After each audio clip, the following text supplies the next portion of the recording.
எல்லாருக்கும் வணக்கம். இன்றைக்கு வந்து திங்கட்கிழமை, சந்திரனுக்கு உகந்த நாள். அதே மாதிரி இன்றைக்கு வந்து சஷ்டி விரதம், முருகனுக்கு உகந்த நாள். எல்லாருமே வீட்லேயே ஓம் சரவணபவன் அந்த சட்கோண கோலம் போட்டு இது பண்ணுங்க, வழிபாடு பண்ணுங்கள். அப்படி இல்லைன்னா கோயிலுக்கு உங்களால் முடிஞ்சால் போயிட்டு வாங்க. சரிங்க ஃப்ரெண்ட்ஸ், எல்லோருமே அடுத்த நாம் ஆவலாக எதிர்பார்த்து கொண்டிருக்கோம் 1/5/2024 மே 1ஆம் தேதி தொழிலாளர் தினம், நடராஜர் அபிஷேகம், குரு பயிற்சி. இப்போ திருக்கணிதப்படி ஆற்காடு பஞ்சாங்கம் இருக்குது, திருக்கணித பஞ்சாங்கம் இருக்குது, வாக்கிய பஞ்சாங்கம் இருக்குது, இன்னும் நிறைய பஞ்சாங்கம் இருக்குது. இதில் திருக்கணித பஞ்சாங்கம் தான் எல்லாருமே ஓரளவுக்கு பின்பற்றுறாங்க. ஆனால் கோவில்களில் வந்து நடைமுறைகள் வந்து மகான்கள் மூதாதையர்கள் பழைய இது பண்ண அதன்படி பின்பற்றி கொண்டு வருகின்ற ஒரு வாக்கியப்படி தான் எல்லா பூஜையுமே நடக்கும், எல்லா கோவில்கள்லையுமே. ஓகே ஃப்ரெண்ட்ஸ், 29/4/2024 திங்கட்கிழமை, ஏப்ரல் மாதம், குரோதி வருடம், சித்திரை 16ஆம் நாள். எல்லாருமே நமக்கு வந்து மாதப்பிறப்பும் வருது. அன்றைக்கு மே 1ங்கிறது குரு பெயர்ச்சி, மாதப்பிறப்பு, நடராஜர் அபிஷேகம், அரசினர் விடுமுறை, அதனால் எல்லாம் வருது. பஞ்சமி திதி இன்று, பஞ்சமி, சஷ்டி காலை 4:44. இன்றைக்கு பூராமே பூராட நட்சத்திரம், தியாஜிதம், சித்த யோகம், அவமாகம், தேய்பிறை, சஷ்டி விரதம். சங்கரன் கோவில் ஸ்ரீ கோமதியம்மன் புஷ்ப பாவாடை தரிசனம். பாரதிதாசன் பிறந்தநாள், ஜப்பான் சுதந்திர தினம். இன்றைக்கி வந்து நேற்று வந்து பஞ்சமி திதி, இன்றைக்கி வந்து சஷ்டி திதி. சஷ்டி விரதம் இருக்கவங்க இருப்பாங்க, இல்லைன்னா வீட்லேயே கூட ஷட்கோண கோலம் போட்டு ஓம் சரவண பவன்னு சொல்லி எழுதி அந்த இதை வந்து நீங்கள் விளக்கேற்றி சாமி கும்பிடுங்க. ஓகே. சூரிய உதயம் 5:58, மேஷ நாளிகை 2:07, திதி சஷ்டி திதி. இன்றைய கிரக நிலவரம்: மேஷத்தில் குரு, சூரியன், சுக்கிரன், கன்னியில் கேது, கும்பத்தில் சனி, மீனத்தில் ராகு, புதன், செவ்வாய். மேஷ நாளிகை திதி வந்து சஷ்டி திதி. நல்ல நேரம் என்கின்ற சுபகோரை 6 to 7:30, மாலை 4:30 to 5:30. கௌரி நல்ல நேரம் காலை 9:30 to 10:30, மாலை 7:30 to 8:30. பரிகாரம் தயிர். கரணம் 9 to 10, ராகு காலம் 7:30 to 9, குளிகன் 1:30 to 3, யமகண்டம் 10:30 to 12. இன்றைய ராசி பலன்: மேஷம் வெற்றி, ரிஷபம் உயர்வு, மிதுனம் பெருமை, கடகம் அமைதி, சிம்மம் நன்மை, கன்னி ஆதரவு, துலாம் போட்டி, விருச்சிகம் நிறைவு, தனுசு அச்சம், மகரம் பகை, கும்பம் பாசம், மீனம் சுகம். சந்திராஷ்டமம் கார்த்திகை நட்சத்திரத்துக்கு சந்திராஷ்டமம். இன்னைக்கு வந்து கார்த்திகை நட்சத்திரத்துக்கு சந்திராஷ்டமம். வீரம் உடலில் ஆற்றலில் அல்ல, உள்ளத்தின் பண்பு. வீரம் உடலின் ஆற்றல் அல்ல, உள்ளத்தின் பண்பு. ஆசையில் வேட்கையை அடக்க முடியும், தீர்த்து வைக்க முடியாது. ஆசையின் வேட்கையை அடக்க முடியும், ஆனால் தீர்த்து வைக்க முடியாதான். ஓகே ஃப்ரெண்ட்ஸ், நாம் இப்போ வந்து ரொம்ப நேற்றே நான் வந்து கொடுத்துருந்தேன். இன்னைக்கு வந்து சித்திரை 16ஆம் நாள், திங்கட்கிழமை.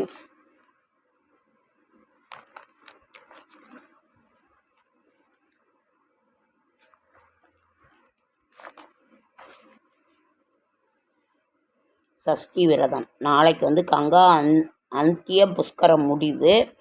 நாளான்றைக்கு குரு பெயர்ச்சி. பகல் 1:05 ஸ்ரீ நடராஜரயன் நர்மதா ஆத்திய புஷ்கரம் ஆரம்பம்.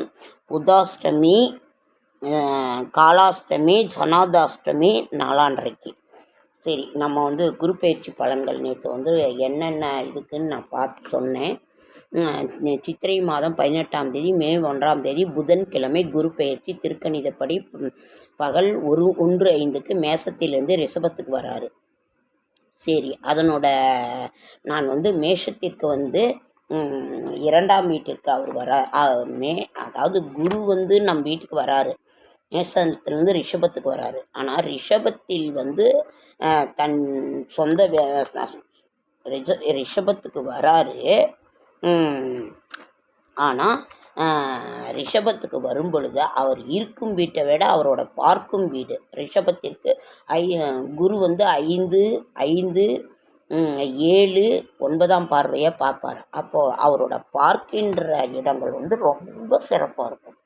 எப்பேற்பட்ட பிரச்சனையாக இருந்தாலும் சரி, குரு பார்த்துட்டாருன்னா அதுக்கு ரெமெடி உண்டுன்னு அர்த்தம். நீங்கள் தாராளமாக முயற்சி செய்யலாம். அதனால் நாம் வந்து சக்கைப்போடு போடும் ராசிகளில் வந்து முதலிடத்தில் இருக்கிறது வந்து மேஷம், கடகம், ரிஷபம், மேஷம், மிதுனம், கடகம், கன்னி, விருச்சிகம், மகரம். சக்கைப்போடு போடும் ராசிகள் இது. கவனமாக இருக்க வேண்டிய ராசிகள் கும்பம், மீனம், துலாம், சிம்மம், ரிஷபம் கூட நல்லா இருக்கு. அதனால் இதில் வந்து நீங்கள் ஒன்றும் பயப்பட வேண்டியதில்லை. அவர் இருக்கும் இடத்தை விட பார்க்கும் இடம் வந்து ரொம்ப சிறப்பாக இருக்கும். மேஷத்தை வந்து 6ஆம் வீட்டையும் 8ஆம் வீடு 10ஆம் வீட்டையும் பார்க்குறாரு. அப்போ வந்து உங்களுக்கு என்ன ஆகும், 6ஆம் இடம் வந்து தொழில் ஸ்தானம், 8ஆம் இடங்கிறது வந்து ஆயுள் ஸ்தானம், அதுவும் உடம்பு இது இருக்குது, அதுவும் நல்லாயிருக்கும். 10ஆம் இடம்ங்கிறது தொழில் ஸ்தானம். நீங்கள் வேலையும் உங்களுக்கு உயர்வு கிடைக்கும். ரணம் ரோணம் உடம்பு சரியில்லாமல் இருந்தாலும் இதாகிரும். உயிர் ஸ்தானத்தை பார்க்கறதுனால அதுக்கும் எந்த பயமும் இல்லை. இங்கே ரொம்ப உடம்பு சரியில்லாமல் இருக்காங்கன்னாக்கா உயிர் பயம் இல்லை, நீங்கள் துணிஞ்சு ஹாஸ்பிட்டலுக்கு. 10ஆம் இடம் தொழில் ஸ்தானமும் நல்லா இருக்குது. ரிஷபத்திற்கு இதுக்கு வந்து 90% நன்மை நான் கொடுத்துருக்கேன். 90 இது கொடுத்துருக்கேன். ரிஷபத்துக்கு வந்து 70% நன்மை. அது வந்து பார்க்கும் இடம் வந்து 5ஆம் இடம் பூர்வ புண்ணியஸ்தானம், 7ஆம் இடம் வந்து கலத்திரஸ்தானம், 9ஆம் இடம் வந்து பாக்கியஸ்தானம். பூர்வ புண்ணியத்தில் வர வேண்டிய சொத்துக்கள் வரும். அதனால் ரிஷபத்துக்கு ரொம்ப நல்லா இருக்குது. அதனால் குழந்தை பாக்கியம் நல்லா கிடைக்கும். 5ஆம் இடம் வந்து குழந்தைக்கான ஒரு இது இருக்குது.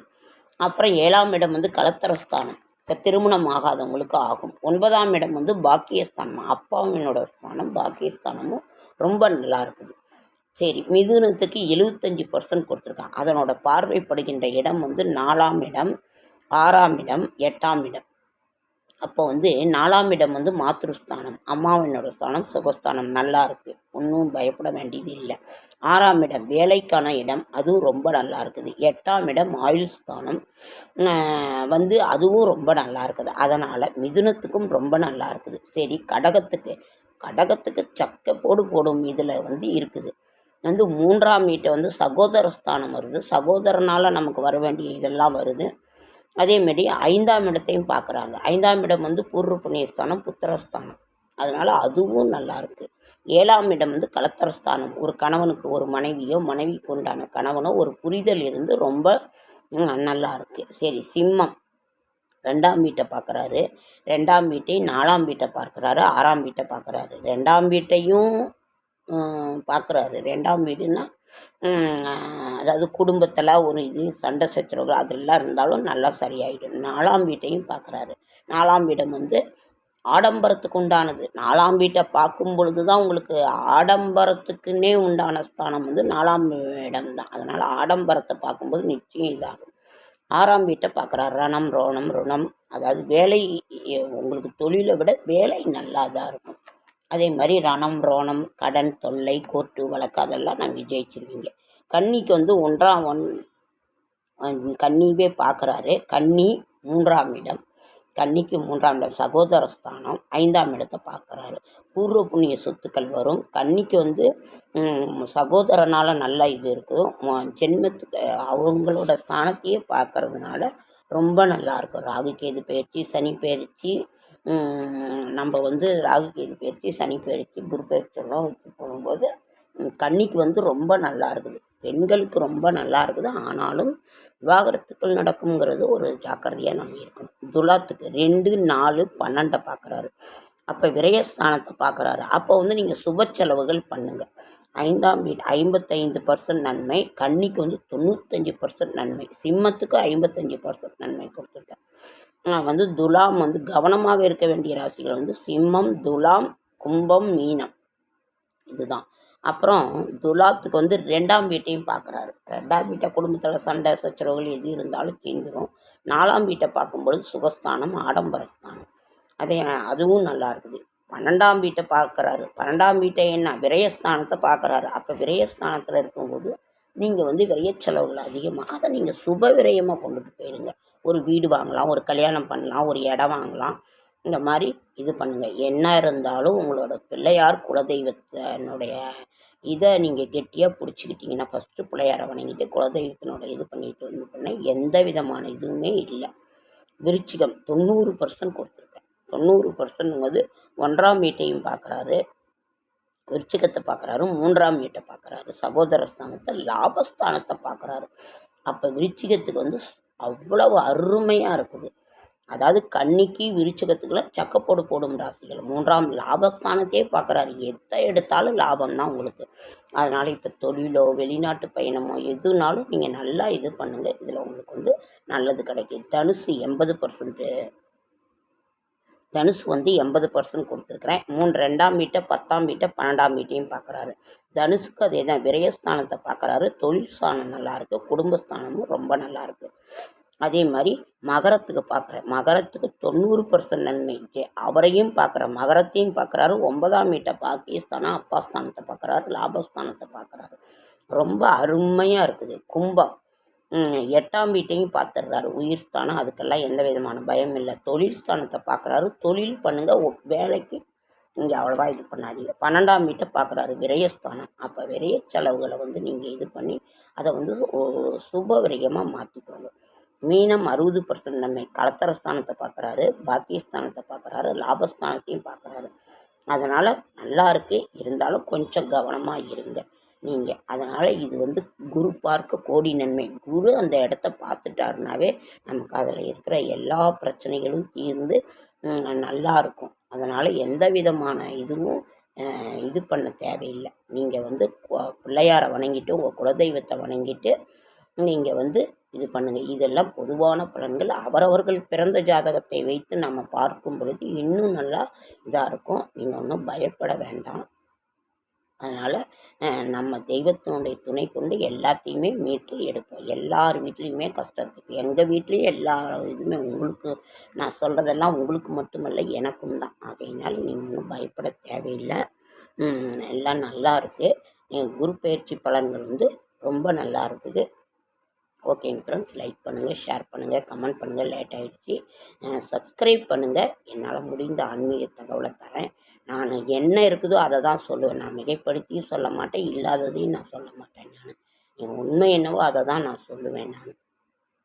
அதனால் இன்று வந்து முருகர் கோயிலுக்கு போய்ட்டு வாங்க. இல்லைன்னா வீட்லேயே ஷட்கோண கோலம் போட்டு இது பண்ணுங்கள். 2 வாழைப்பழம் நெய்வேத்தியமாக உங்களுக்கு என்ன இருக்கோ வீட்டில் ஃபஸ்ட்டு வீட்டில் நெய்வேத்தியம் கொடுங்க. பாலோ பழமோ பால் பழம் சர்க்கரை ஏதோ ஒரு நெய்வேத்தியம் கொடுங்க. இப்போ நம்ம சாப்பிட்றோம்ல அந்த மாதிரி தான் இருக்கும். அதனால் உங்களால் என்ன முடியுதோ நெய்வேத்தியம் கொடுங்க. ஓகேங்க ஃப்ரெண்ட்ஸ், லைக் பண்ணுங்கள், ஷேர் பண்ணுங்கள், கமெண்ட் பண்ணுங்கள், சப்ஸ்கிரைப் பண்ணுங்கள். என்னால் முடிந்த ஆன்மீக தகவலை நான் தரேன்.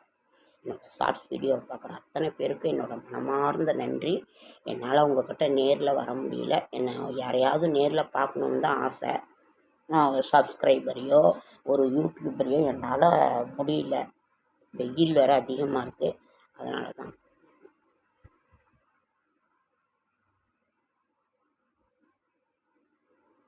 ஓகே, அடுத்த வீடியோ.